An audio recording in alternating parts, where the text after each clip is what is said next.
ایک بتا رہا ہوں جو میرے نبی نے خود بتایا پوچھنے کے بغیر، جو یہ چاہے اس کی عمر لمبی ہو اور اس کا رزق زیادہ ہو تو وہ اپنے ماں باپ کی خدمت کرے۔ ایک وظیفہ اور بتاتا ہوں، میرے نبی نے فرمایا، یہ آپ نے خود فرمایا، یہ باوضو رہنے کا پوچھنے پہ، ایک صحابی نے پوچھا کہ میں چاہتا ہوں میرا رزق بڑھ جائے، تو آپ نے فرمایا باوضو رہا کر رزق بڑھ جائے گا۔ اور باوضو رہنے کے کچھ اور فائدے بتاؤں۔ ایک دفعہ شیطان ہمارے نبی کی خدمت میں حاضر ہوا، آپ نے فرمایا یار اتنا دس تیرے دشمن کتنے ہیں؟ کہنے لگا 15۔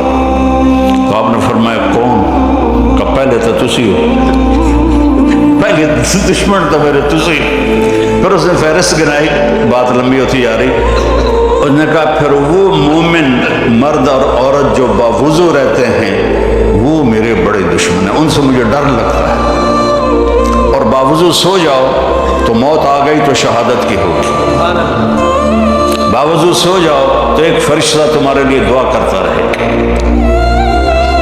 باوضو سو جاؤ شیطان ڈر کے پیچھے ہٹ جائے گا۔